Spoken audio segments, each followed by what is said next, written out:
ஜனவரி 2. தலைப்பு தேற்றரவாளன். சத்திய ஆவியாகிய அவர் வரும்போது சகல சத்தியத்திற்குள்ளும் உங்களை நடத்துவார்.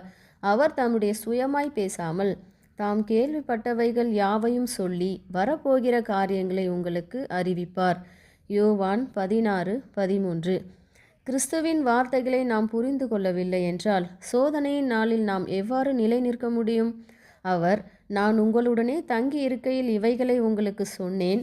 என் நாமத்தினாலே பிதா அனுப்பப் போகிற பரிசுத்த ஆவியாகிய தேற்றரவாளனே எல்லாவற்றையும் உங்களுக்கு போதித்து நான் உங்களுக்கு சொன்ன எல்லாவற்றையும் உங்களுக்கு நினைப்பூட்டுவார் என்று அவர் கூறினார். பரிசுத்த ஆவியானவர் தாமே கிறிஸ்துவின் வார்த்தைகளை நமது நினைவிற்கு கொண்டு வர வேண்டும்.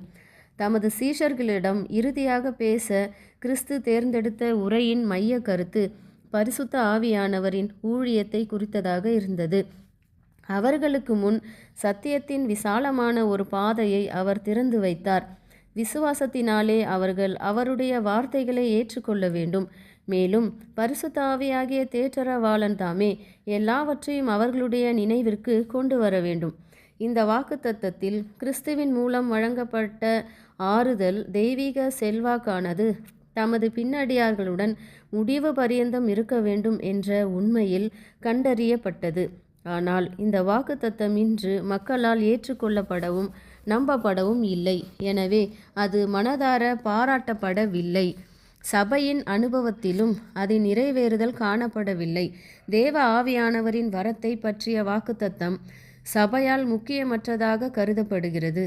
அது மக்கள் மீது ஆழமாக உணர்த்தப்படுவதில்லை. விளைவு எதிர்பார்க்கக்கூடிய ஆவிக்குரிய வறட்சியும் ஆவிக்குரிய இருளும் ஆவிக்குரிய வீழ்ச்சியும் மரணமுமே. சபையின் வளர்ச்சிக்கும் செழிப்புக்கும் தேவையான தெய்வீக வல்லமையை மக்கள் பெற்றிருந்தால் அது மற்ற ஆசீர்வாதங்கள் அனைத்தையும் உடன் கொண்டு வந்திருக்கும். தெய்வீக வல்லமை எல்லையற்ற விதத்தில் மிகுதியாக வழங்கப்பட்டிருந்தும் மக்களிடம் இது குறைவுபடுகிறது. ஆனால் முக்கியமில்லாத சிறிய விஷயங்கள் மனதையும் ஆத்துமாவையும் ஆக்கிரமிக்கின்றன. அற்ப காரியங்களில் திருப்தி அடைந்திருக்கும் வரை தேவனுடைய மிகப்பெரிய காரியங்களை பெறுவதற்கு சபைகள் தகுதியற்றவைகளாய் இருக்கின்றன. இருதயத்தை சுத்தமாக வைத்திருப்பதற்கான வழிமுறையாக பரிசுத்த ஆவி இருக்கும்போது நாம் ஏன் பரிசுத்த ஆவியின் வரத்திற்காக பசிதாகம் அடைவதில்லை? தெய்வீக வல்லமை மனித முயற்சியுடன் இணைந்து செயலாற்றும்படி தேவன் விரும்புகிறார். நம்முடைய கர்த்தராகிய இயேசுவின் 2ஆம் வருகைக்கு சற்று முன் பரிசுத்த ஆவியை குறித்த வாக்குத்தத்தத்தின் அர்த்தத்தை புரிந்து கொள்வது ஒரு கிறிஸ்துவனுக்கு முற்றிலும் அவசியமான காரியமாகும்.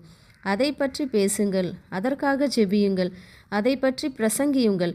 ஏனென்றால் பெற்றோர் தங்கள் பிள்ளைகளுக்கு நல்ல ஈவுகளை கொடுப்பதை காட்டிலும் அதிக வாஞ்சையோடு பரிசுத்த ஆவியானவரை கொடுக்க ஆண்டவர் சித்தமுள்ளவராய் இருக்கிறார்.